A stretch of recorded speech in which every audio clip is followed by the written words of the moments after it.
بسم اللہ الرحمن الرحیم۔ سر آج ہم آغاز کریں گے سورہ البقرہ آیت نمبر 39 سے، اور پہلا سوال اس میں یہ ہے کہ جہاں اللہ تبارک و تعالیٰ نے ذکر کیا کہ یہ لوگ ہمیشہ جہنم میں رہیں گے، تو اب یہاں پہ ایک سوال پیدا ہوتا ہے، یہ ہمیشہ کی زندگی کا کیا تصور ہے؟ ہمیشہ جنت میں رہنا اور ہمیشہ جہنم میں رہنا، یہ ہمیشہ کی زندگی کا کیا تصور ہے؟ اچھا، یہ سب سے پہلے تو جو خالدینہ کا لفظ ہے جی اس کے بارے میں یہ بھی کہا گیا ہے کہ اس سے مراد یہ ہے کہ طویل مدت، اور جہنم میں جہنمیوں کا رہنا، آیا کہ یہ اس کی کیفیت اور اس کی مدت کیا ہوگی، اس پر علماء کی کافی ابحاث موجود ہیں، جی بحثیں، اختلاف بھی اس پر موجود ہے کہ آیا کہ جہنم ختم ہو جائے گی یا جہنم باقی رہے گی، باقی کس نے رہنا ہے۔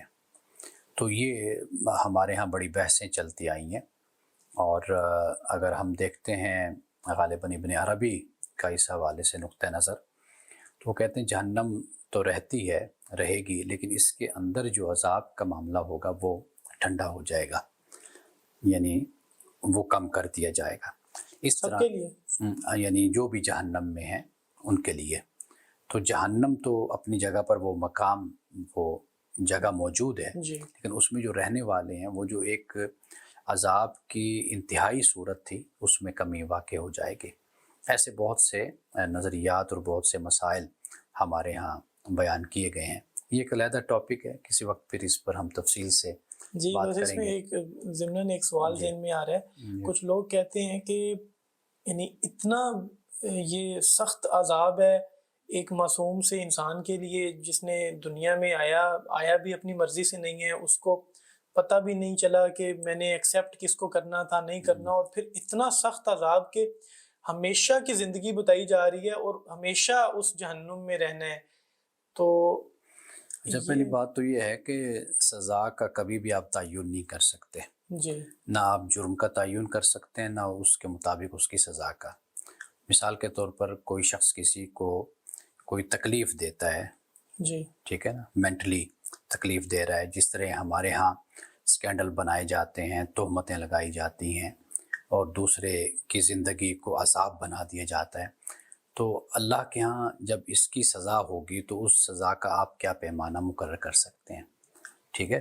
اسی طرح دنیا میں ہم رہتے ہیں، دنیا میں بھی آپ دیکھ لیں کہ جرائم کی جو سزا ہے، جی تو وہ جو سزا ہے وہ اس کا پیمانہ کیا بنے گا کہ جس پر آپ کہیں کہ یہ بالکل صحیح چیز بیٹھتی ہے، یہ جو اس نے جرم کیا، غلطی کی، تو اس کی یہ سزا اس کو ملنی چاہیے اور یہ سزا بنتی ہے۔ تو میرا خیال ہے کہ یہ آج تک خود دنیا میں بھی بڑے بڑے اسکالر اور جو اس شعبے سے تعلق رکھنے والے ہیں، وہ خود اس کا تعین اس طرح نہیں کر پاتے کہ وہ کہیں کہ ہاں اس جرم کی واقعی یہی سزا بنتی ہے۔ تو کچھ چیزیں ہوتی ہیں کہ جن کا تعلق ہوتا ہے کامن سینس کے ساتھ، ایک آپ کے ماحول کے ساتھ، اور آپ یہ دیکھتے ہیں کہ یہ جرم اتنی شدت والا ہے تو اس کی سزا اتنی شدت والی دی جائے، لیکن جرم اتنی شدت والا ہے تو سزا اتنی شدت والی بالکل اس کے ایگزیکٹ اور پیمانہ مقرر ہے، یہ تو نہیں ہے۔ وہ ایک بات ایسے جی آپ بولیں۔ آگے اس سے چلتے ہیں، دوسرے جو آپ نے کہا نا بیچارے دنیا میں آئے تو پھر ان کو جی پتہ نہیں ہے کہ جی ان کے لیے معافی ہوتی ہے، ان کے ہاں اللہ تعالیٰ ان کے لیے درگزر فرمائے گا، ان کے لیے کوئی اور معاملہ ہوگا۔ لیکن جب قرآن پاک یہ بات کرتا ہے نا، یہ وہ لوگ ہیں کہ جنہوں نے پیغمبر کی زندگی میں، موجودگی میں تعصب، سرکشی، تکبر، غرور کا مظاہرہ کیا، پیغمبر کی بات کا انکار کیا، حقیقت بالکل کھل کر سامنے اور واضح ہو گئی، جی اس کے باوجود بھی صرف یہ نہیں کہ مخالفت کی، بلکہ مخالفت بھی کی اور پھر مشن میں رکاوٹیں بھی پیدا کی، پیغمبر کی جان کے دشمن بھی ہوئے، جو ایمان لائے ان کو مارا، ان کو قتل کیا، انبیاء کو بھی قتل کیا، جی قرآن پاک بیان کرتا ہے۔ تو یہ جو انتہائی سزاؤں کا معاملہ ہوتا ہے نا، تو یہ ہمیشہ ان مجرموں کے لیے ہوگا۔ باقی یہ ہے کہ انسان کا جو مواخذہ ہے وہ ہمیشہ اسی کے مطابق ہوگا جس کے مطابق اس کو دعوت دین دی گئی، اس کو دین کی طرف بلایا گیا۔ آج یعنی یہ بات ہمیشہ ذہن میں رکھنی چاہیے۔ ہم جو یہ سمجھتے ہیں نا کہ ایک شخص جو ہے مسلمان نہیں ہے، اس کا اور ابو جہل کا انجام ایک جیسا ہے. جی تو یہ ہم تو نہیں، یہی سمجھتے ہیں یہ بات نہیں کہ ہے. وہ بھی ایمان نہیں لایا، وہ بھی ایمان نہیں اب لایا. دیکھیں دعوت رسول اللہ صلی اللہ علیہ وسلم کے زمانے میں ابو جہل کو ملی، وہاں دعوت کا جو معیار ہے اور اس کی جو سطح ہے وہ بالکل آج کی دعوت سے بالکل مختلف ہے. سر ایک چیز یہ بھی ہے نا کہ اب آج کے دور میں لوگوں کے پاس انجیل کی دعوت بھی پہنچ رہی ہے، تورات کی بھی پہنچ رہی ہے، قرآن کی دعوت بھی پہنچ رہی ہے. کئی لوگ ان کو کہتے ہیں کہ کسی بھی خدا میں یقین نہ کرو. یعنی یہ ایک مسٹری بن کے رہ چکا ہے، دین کو ڈسکور کرنا بہت مشکل ہو چکا ہے. تو اس وجہ سے بھی کئی لوگ پھر دور رہتے ہیں. اب کئی لوگوں کو دیکھنے میں آیا کہ وہ بالکل کسی ریلیجن سے نہیں ہے، صرف اسی وجہ سے وہ اس ساری یعنی فلسفی سے ہی دور ہے. تو یہ بھی اب وہ یعنی کہہ سکتے ہیں کہ ہمیں تو کنفیوز کر کے رکھا ہوا تھا، ہمیں تو صحیح پتہ ہی نہیں چل سکا. دیکھیے بات یہ ہے کہ اللہ سبحانہ وتعالیٰ نے ہر انسان کو عقل کی دولت عطا جی کی ہے. بالکل. ہر انسان کو خیر اور شر کا فرق بھی اللہ نے بتا دیا، جی اچھائی اور برائی کا بھی سب کو پتہ ہے. اور یہ جو عقل دولت ہے انسان کے پاس، یہ اتنی بڑی دولت ہے کہ انسان اس کے ذریعے سے خدا کی معرفت بھی حاصل کرتا ہے. جو لوگ اس طرح کے ہیلے بہانے اختیار کرتے ہیں، ایکسکیوز اختیار کرتے ہیں، تو آپ ان سے یہ پوچھئے کہ دنیا کے دیگر معاملات میں آپ کا رویہ کیا ہوتا ہے. جو مادی معاملات ہیں ان میں آپ ماشاءاللہ بہت آگے ہوتے ہیں، بزنس ترقی ہیں تو کرتے ہیں، بزنس بزنس ہے، بڑا کچھ کر رہے ہوتے ہیں. تو یہ سارا یہ جو عقل ماری جاتی ہے، مت ماری جاتی ہے، یہ ادھر آ کر کیوں ماری جاتی ہے؟ تو اصل بات تو یہی ہے نا کہ جب انسان میں کریوسٹی ہو، طلب ہو، جستجو ہو حقیقت کو، سچائی کو پانے کی، اور یہ ہونی چاہیے انسان میں، تو سر اسی کی بنیاد پر یہ انسان کا مواخذہ ہے. سر حقیقت اور سچائی کی طلب کس چیز کا نام ہے؟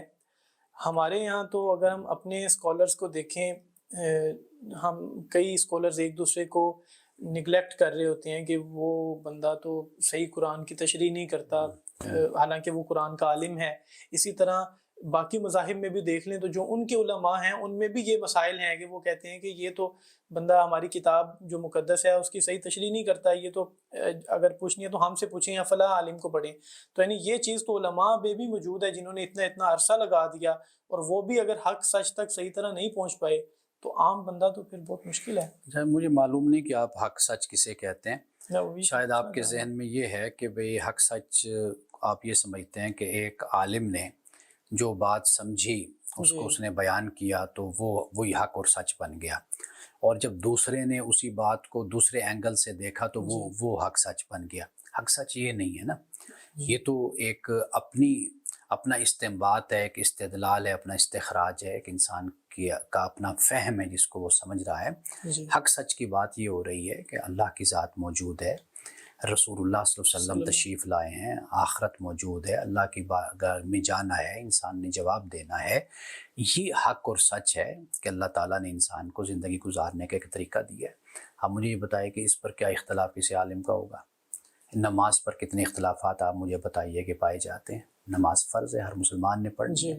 تو میرا خیال ہے کہ آپ ان مسائل میں الجھ جاتے ہیں کہ جو مسائل فروعی ہوتے ہیں، استنباطی مسائل ہوتے ہیں، ان پر اختلاف ہر کسی کا اپنا نقطہ نظر ہو سکتا ہے. ہاں جہاں تک یہ بات ہے کہ بھئی اس کو نہ پڑھو وہ فلاں مسلک کا ہے، تو یہ پھر مسلمانوں کے باہمی جو فرقہ وارانہ ذہن ہے، یہ تو اس کی پیداوار ہے نا. اس کا پھر اسلام سے، دین سے، حق اور سچ سے کیا تعلق بنتا ہے؟ سر ایک آخری سوال اس میں اس ٹاپک سے ریلیونٹ. دنیا میں جتنے بھی مذاہب ہیں کہا جاتا ہے کہ وہ سارے اچھائی کی تبلیغ کرتے ہیں. جی قرآن دیکھ لیں، مسلمانوں کی مقدس کتاب بائبل ہے، جی پھر اس طرح ہندوازم کی کتابیں ہیں، دیو وید وغیرہ، تو ساری اچھائی کی تبلیغ کرتی ہیں، ٹھیک کام کرنے کی، برائی سے روکنے کی. ایک جو بلیف مین جو عقیدہ ہے اس میں آ کے فرق آتا ہے. اب اگر ایک بندہ ساری زندگی اچھے کام کرتا رہے، اگر اس کا عقیدہ ٹھیک نہیں ہے تو عقیدے کی امپورٹنس کتنی ہے ان ریلیجنز میں، اس کو ذرا واضح کریں. اچھا، ایک بات تو یہ ہے کہ جو اچھائی ہے جی یا نیکی ہے یا اخلاق ہے، کچھ چیزیں ایسی ہیں کہ جو مشترکہ ہیں بالکل اول دن سے. کچھ چیزیں ایسی ہیں کہ جن کا تعلق پھر خاص دین کے ساتھ ہو جاتا ہے. اسلام کی اپنی تعلیمات ہیں اور اخلاقیات ہیں کہ جن کو انسان نے اختیار کرنا ہے.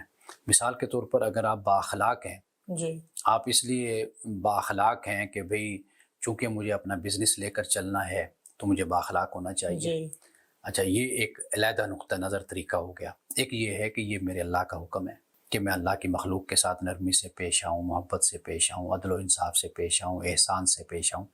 اب یہ دین کا نقطہ نظر ہو جاتا ہے. اسی طرح رسول اللہ صلی اللہ علیہ وسلم کی سیرت ہے, آپ کا اخلاق ہے. تو ایک تو بنیادی طور پر باقی مذاہب سے یہ ایک فرق ہوتا ہے کہ ایک مسکراہٹ ہوتی ہے جسے کہتے ہیں بزنس اسمائل ہے آپ کی, آپ کھڑے ہیں کسی دکان پر, کسی شو روم میں, تو آپ وہاں پر مسکراہٹ سے بات کریں گے, آپ کلائنٹ کو مطمئن کرتے ہیں. یہ ایک دوسرا طریقہ ہوتا ہے. ایک تجربہ ہوتا ہے, انسان یہ تجربہ کرتا ہے کہ میں نے اس طریقے سے زندگی گزارتے ہوئے لوگوں کو دیکھا, وہ کامیاب زندگی گزاری لوگوں نے, تو آپ نے کہا یہ ایسا ہونا چاہیے. ایک طریقہ یہ ہے کہ آپ کہتے ہیں کہ یہ ہمیں اللہ تعالیٰ نے رول ماڈل دیا, یہ قرآن ہے, یہ احکام ہے, ہم نے اس پر عمل کرنا ہے. یہ دین کے تحت یہ آپ کے اخلاقیات, آپ کے معاملات ہوتے ہیں. ایک تو یہ بات آ گئی. تو لہٰذا یہ تصور ذہن سے نکال دینا چاہیے کہ جو ہم یہ کہتے ہیں کہ اچھائیاں سب میں پائی جاتی ہیں, بالکل پائی جاتی ہیں. جھوٹ سب کے نزدیک برا ہے, سچ بولنا سب تعریف کرتے ہیں. لیکن ہم یہ کہتے ہیں کہ دین میں جو اللہ کہتا ہے آپ سچ بولیں, جھوٹ نہ بولیں, یہ اللہ کا حکم ہے. تو لہٰذا یہ آپ کے لیے اجر و ثواب کا باعث بنتا ہے. آخری بات جو آپ نے کہی, جو ایمان کا معاملہ ہے نا, اس کو اللہ پہ چھوڑ دیجیے. آپ اپنے اعمال اچھے رکھتے ہیں تو اللہ تعالیٰ ضرور آپ کو اس کا اجر دے گا. بے شک آپ کا کوئی بھی دین ہے, کوئی بھی مذہب ہے, آپ کسی سے بھی تعلق ہے, اور اس کی مخلوق کے ساتھ آپ نے اچھا رویہ اختیار کیا ہے, تو اللہ تعالیٰ کہیں نہ کہیں پر آپ کو ایڈجسٹ کرے گا آپ کے معاملے کو. باقی ہم جو ترازو لے کر بیٹھ جاتے ہیں کہ بھئی یہ جنتی یہ جہنمی, میں نے ہمیشہ اس سے اختلاف کیا ہے, اس لیے کہ یہ طریقہ کار قرآن بیان کرتا ہے قوم یہود و نصارہ کا تھا کہ وہ اپنے کردار کو, اپنے اخلاق کو, اپنے معاشرے کو, اپنے سماج کو وہ عدل پر, قسط پر قائم نہیں کر سکے وہ معاشرے کو. لیکن ان کی جو وابستگیاں, گروہ بندیاں تھیں, اس کی بنیاد پر وہ جنت اور جہنم کے فیصلے کرتے تھے. تو میرا خیال ہے کہ ہم اس سے علیحدہ ہو کر ہمیں سوچنا چاہیے کہ جو تعلیمات ہیں ہم اس پر عمل کریں, اور اسلام ایک براڈر اسپیکٹس کا اس کی دعوت دیں اور مذہب ہے. جی سر, اگلی آیت مبارکہ جہاں سے رکوع 5واں رکوع بھی شروع ہوتا ہے سورہ بقرہ کا, وہاں پہ بنی اسرائیل پر نعمتوں کا ذکر کیا گیا. آپ کچھ ہائی لائٹ کریں گے کہ بنی اسرائیل پر نعمتیں وہ کون سی تھیں, اور پھر اس کے فوراً بعد اللہ نے وعدے کا ذکر کیا کہ یعنی تم میرا وعدہ پورا کرو, میں تمہارا وعدہ پورا کروں گا, اس کی کچھ وضاحت کریں. اچھا, ایک بات تو یہ ہے کہ یہاں پر قوم بنی اسرائیل کا جو ہمیں ذکر ملتا ہے, اللہ تعالیٰ نے ان پر جو نعمتیں کی وہ پورا قرآن بھرا پڑا ہے, وہ موجود ہے. کہاں سے شروع ہوتا ہے ان کا سفر کہ حضرت موسیٰ علیہ السلام ان کو نکال کر فرعون کے جبر سے, تسلط سے لے کر نکلے, اور کس طریقے سے ان کو سارا سفر طے کرایا, اور پھر من و سلوہ ان کو عطا ہوا. اچھا, پھر ان کی پوری تاریخ صدیوں پر پھیلی ہوئی ہے. اگر آپ اس کا مطالعہ کریں تو اللہ کی طرف سے کیا کیا نعمتیں ان کو عطا کی گئی, ان کو دی گئی. ٹھیک ہے, آپ مسلمانوں کی اگر تاریخ کو پڑھیں گے تو آپ دیکھیے مسلمانوں کو کیسا عروج اور کیسی ترقی ملی, دنیا پہ انہوں نے حکومت کی. ایک وقت یہ بھی گزرا. پھر زوال کہاں سے شروع ہوتا ہے, وہاں سے شروع ہوتا ہے کہ جب ایک قوم اپنی بنیاد کو ترک کر دیتی, چھوڑ دیتی ہے. اللہ کے دین کو جب مانا تو پھر عروج, وابستگی, سب کچھ اللہ کے دین کے ساتھ وابستہ ہے. اگر نہیں مانتے تو ٹھیک ہے, آپ کوئی بھی قوم ہو سکتے ہیں, کسی سے بھی آپ کا تعلق ہو سکتا ہے, لیکن جب آپ نے عہد کر لیا, آپ نے مان لیا, تو پھر چاہیے کہ پھر اللہ کے حکم کے مطابق اور اس کے فرمان اور احکام کے مطابق زندگی گزاری جائے. تو نعمتوں کی تو بہت لمبی فہرست ہے کہ جو اللہ تعالیٰ نے قوم یہود پر, بنی اسرائیل پر اللہ تعالیٰ نے کی. اور وہ جو عہد کی بات آپ کر رہے ہیں وہ بھی قرآن پاک نے بڑی تفصیل سے بیان کیا. مثال کے طور پر اللہ تعالیٰ کی عبادت کرنی ہے, کسی اور کی نہیں کرنی. والدین کے ساتھ احسان کا معاملہ ہے. یعنی کچھ احکام ایسے ہیں کہ جو معاشرتی اور اجتماعی زندگی کے حوالے سے, کچھ ہیں کہ جو عبادات کے حوالے سے, کچھ ہیں معاملات کے حوالے سے, اور کچھ عہد اور میثاق جسے قرآن کہتا ہے اس کا تعلق عقیدے کے ساتھ ہو جاتا ہے. تو یہ ہر جگہ پر یہ کمپرومائز کرتے چلے گئے. یعنی یہاں پہ جو عہد کا ذکر ہے وہ اپنے ریفرنس اور کانٹیکسٹ کے اعتبار سے کسی ایک سے خاص نہیں ہے, بلکہ یہ ایک براڈر اسپیکٹ سے بات کی گئی ہے کہ جتنے بھی وعدے ہیں ان کو دیکھ لیجیے. یعنی مثال کے طور پر آپ دیکھیے کہ حضرت یوسف علیہ السلام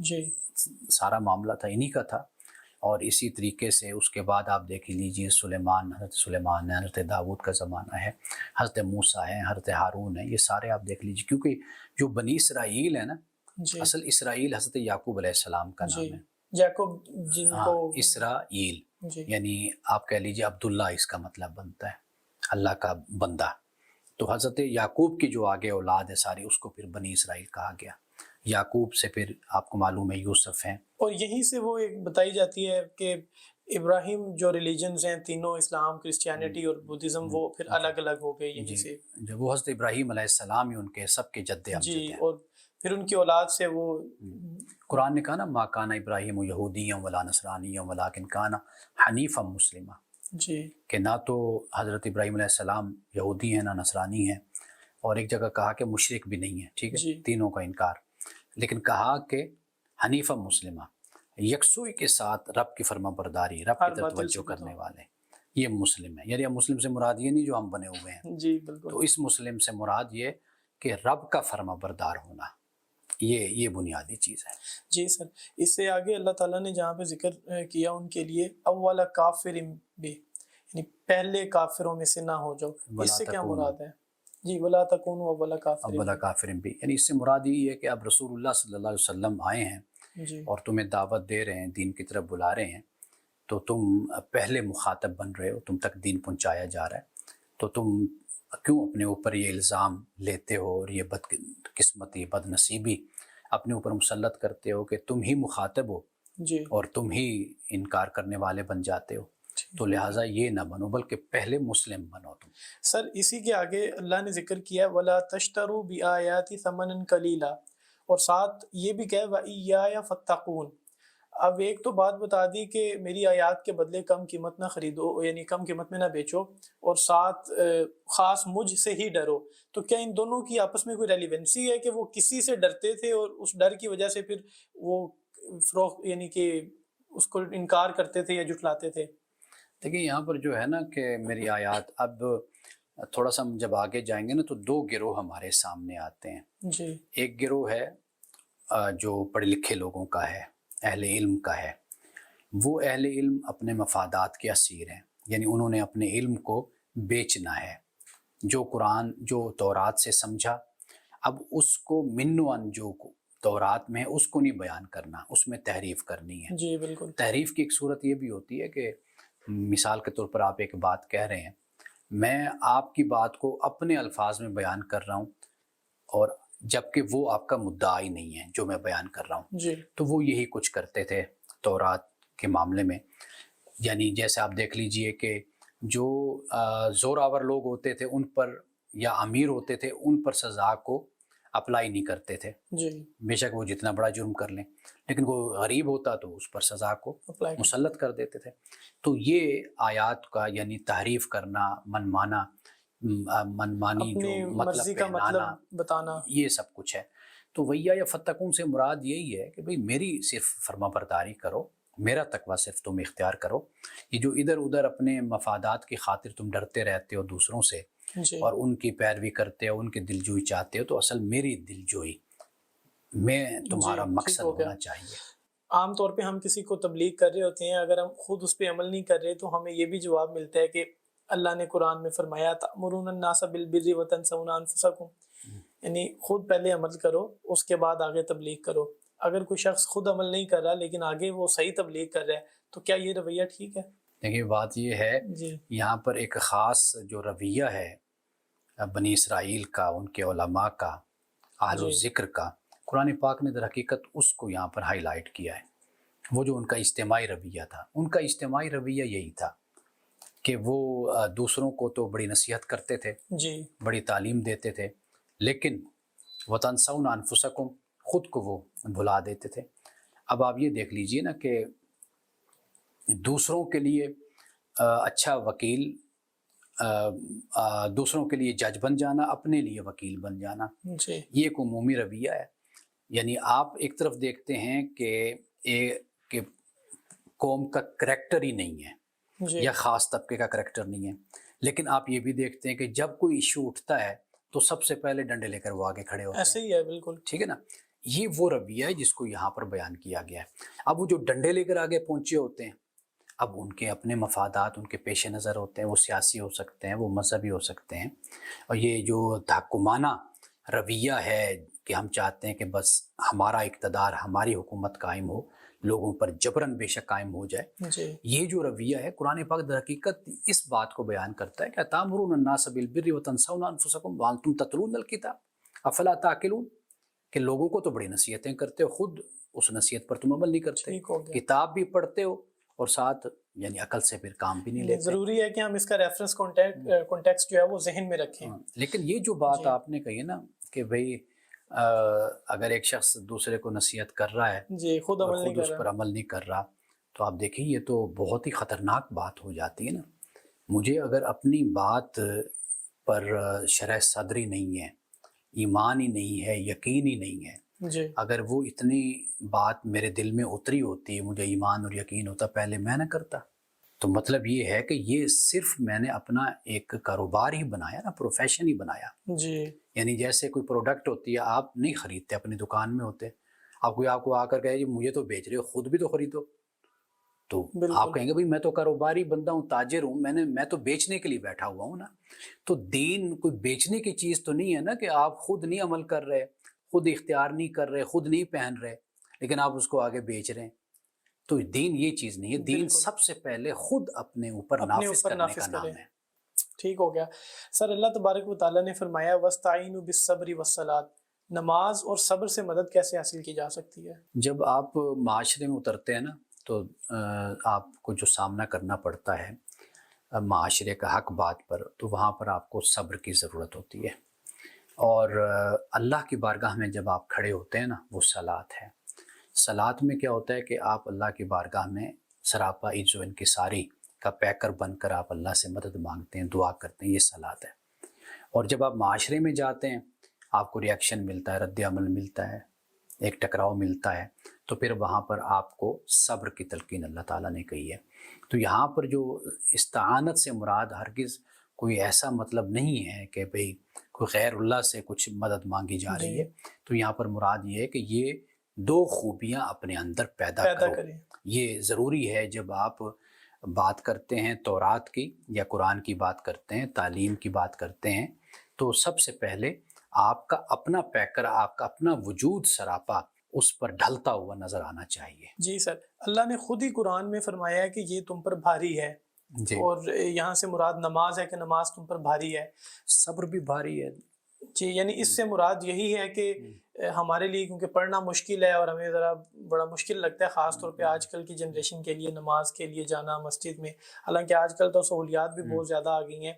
تو تھوڑی سی کنفیوژن یہ ہوتی ہے کہ کیا قرآن تو کیونکہ ہر دور کے لوگوں کے لیے ہے نا، ہم سے جو 1200-1300 سال پہلے کے لوگ تھے ان کے لیے بھی، ہمارے لیے بھی، آج ہمارے لیے تو سہولتیں بھی بہت زیادہ آ گئی ہیں. تو نماز ویسے کی ویسے ہی بھاری ہے جیسے پہلے بھاری تھی، یعنی ان لوگوں کے لیے بھی یا اب قیامت تک آنے والے لوگوں کے لیے بھی یہ ویسے ہی رہے گی. یعنی اس کا کیا مفہوم ہے؟ لیکن آگے خود اللہ تعالیٰ نے استثناء بھی کر دیا نا، جی وَإِنَّهَا لَكَبِيرَةٌ إِلَّا عَلَى الْخَاشِعِينَ. خشوع کرنے والوں پر، جو اللہ کی بارگاہ میں عاجزی اختیار کرتے ہیں جی اور اللہ کا اپنے آپ کو ایک عاجز بندہ خیال کرتے ہیں، ان کے لیے نماز بھاری نہیں ہوتی، بلکہ نماز ان کو زیادہ لطف دیتی ہے، کیونکہ وہ عبدیت کا اظہار اپنے رب کی بارگاہ میں کرتے ہیں. سر یہ جو بات ہے نا، جب تک ہم اللہ کے حق کو نہیں پہچانیں گے تب تک نماز کا بھی مزہ نہیں آئے گا. اللہ کا حق جو ہے نا، ہم والدین کو بڑی اہمیت دیتے ہیں. کیوں؟ کہ جی ہم پیدا ہوئے، انہوں نے ہمیں کھلایا پلایا، تعلیم دی، آج تک ہمیں وہ سپورٹ کرتے ہیں، تو ہم کہتے ہیں جی یہ والدین کا حق ہے، یہ بہن بھائی. بھائی والدین، اولاد یا بہن بھائی، ان کے حق کے بارے میں تمہیں بتایا کس نے ہے؟ اس نے بتایا ہے کہ جس کا حق سب سے بڑا حق ہے وہ اللہ کا حق ہے. جی یہ زندگی، یہ موت، یہ نعمتیں، یہ آسائشیں، یہ سب کچھ، یہ کائنات، یہ دنیا، یہ سانس لینا، ہمارا دیکھنا سننا بولنا، یہ سب کچھ اسی کی نعمت ہے، اسی کا احسان ہے.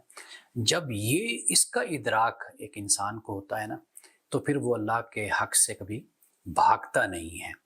تو یہاں پر در حقیقت جو نماز کے بارے میں کہا کہ یہ بھاری ہیں لیکن خشوع کرنے والا، واضح بات ہے کہ جو جس میں خشوع ہوگا، عاجزی ہوگی، جو اللہ کے حق کو پہچانے گا تو اس کا رویہ بالکل مختلف ہوگا۔ جی سر، ایک چیز بس رہ گئی ہے جو میں آپ سے شیئر بھی کروں گا۔ یعنی آج کے سرویز کو دیکھا جائے تو ایسے لگتا ہے جیسے 95% لوگ ایسے موجود ہیں، شاید اس سے بھی زیادہ موجود ہوں، جو یعنی اتنے خشوع و خضوع کے ساتھ نماز نہیں پڑھ پاتے، یا وہ ان مسائل کا شکار رہتے ہیں، بعض کا دوبارہ دل بھی نہیں کر رہا ہوتا، لیکن ایک مجبوری سمجھ رہے ہوتے ہیں کہ یہ اب فرض ہے تو ہم نے ہر صورت میں ادا کرنی ہے۔ تو یہ بہت اچھی بات ہے۔ بہت اچھی اگر بات ہے۔ وہ مجبوری سے جیسا بھی ہے، دل جی چاہتا ہے نہیں چاہتا، دیکھیں ذمہ داری ہوتی ہوئی ہے، جیسے آپ صبح 9 بجے پہنچ جاتے ہیں، آپ کہتے ہیں جی جی بخار ہے یا طبیعت میری ٹھیک نہیں تھی، لیکن جو بھی تھا میں آ گیا ہوں کیونکہ میری ذمہ داری ہے، ڈیوٹی ہے، تو ڈیوٹی ہے۔ اللہ کی بارگاہ میں آپ کا جو بھی موڈ ہو، جیسا بھی ہو، آپ لیکن وہ پہنچنا ہے۔ پریشان رہتے ہیں نا کہ خشوع و خضوع نہیں حاصل ہو رہا، دوبارہ جانے کو ایسے دل نہیں کرتا نا، کہ دل بس وہ مجبوری سمجھ کے جاتے ہیں۔ ان کی مجبوری سمجھ کے جائیں، آپ جائیں بس۔ جائیں ضرور، اسی طرح جیسے آپ اپنی ڈیوٹی پھر دے رہے آہستہ آہستہ دل ہیں۔ بھی۔ کتنے بچے ہیں جو اسکول جا رہے ہوتے ہیں، جی کتنے بچے جو کالج جا رہے ہوتے ہیں، یونیورسٹی جا رہے ہوتے ہیں، لیکن بالکل، جاتے ہیں۔ اگر آپ بچوں پر چھوڑ دیں نا، انسانوں پر وہ نہیں معاملہ، جائیں گے۔ وہ تو کبھی بھی نہ کچھ کریں۔ تو میرا خیال ہے کہ یہ چیزیں کچھ تربیت کا، اسی لیے یہ اوبلیگیٹری بھی ہیں اسلام میں، پسند کہ ناپسند کے ساتھ دو چیز چلتے رہنی چاہیے، اس کے نتائج اچھے مرتب وہ ہوتے ہیں۔ میرا خیال مطلب پھر یہی وجہ ہے کہ اتنی زیادہ تاکید آئی ہے قرآن میں، تاکہ جو مرضی صورت ہو پڑھنی ضرور ہے، آپ نے چھوڑنی نہیں ہے۔ یہ آپ دیکھیں نا کہ خیال کی بات کی جاتی ہے، ابھی نماز میں خیال نہ آئے تو خیال جی تو آتا ہے نماز میں، لیکن آپ نے لڑنا ہے۔ انسان کو اللہ تعالیٰ نے تخلیق ہی ایسا کیا ہے جی کہ یہ میں ہمیشہ ایک جملہ بولتا ہوں، یہ بڑی کمپلیکیٹڈ قسم کی مخلوق ہے خدا کی۔ جی یہ جو ارادہ اور اختیار انسان کو دے دیا ہے نا، یہ سب سے بڑا امتحان ہے۔ انسان کا مقام اور درجہ اسی سے بلند ہو جاتا ہے کہ وہ لڑتا بھی رہتا ہے اور پھر اچھائی پر چلتا بھی رہتا ہے۔ جی سر، آپ کا بہت شکریہ۔ ہمارے 5 رکوع یہاں پہ اختتام پذیر ہو جاتے ہیں سورہ بقرہ کے۔ آپ جو انٹرپریٹیشن کر رہے ہیں، جو تشریح کر رہے ہیں، وہ مجھے امید ہے، بلکہ یقین ہے کہ بہت سارے جو ہمارے ینگسٹرز ہیں جو دیکھتے ہیں، ان کے سوالات اور خاص طور پہ بہت سارے مطلب جو واضح نہیں ہو رہے ہوتے، وہ بڑے کلیئرلی پتہ چلتے ہیں، اور بہت زبردست طریقے سے۔ بلکہ یہ کوشش بھی ہوگی کہ جب ان ویڈیوز کو پلے کریں تو وہ ساتھ ساتھ انگلش میں بھی کریں، تاکہ انگلش والے لوگ بھی اس سے استفادہ کریں۔ آپ کا بہت شکریہ۔ انشاءاللہ دوبارہ نیکسٹ سے آغاز کریں گے۔ اللہ حافظ۔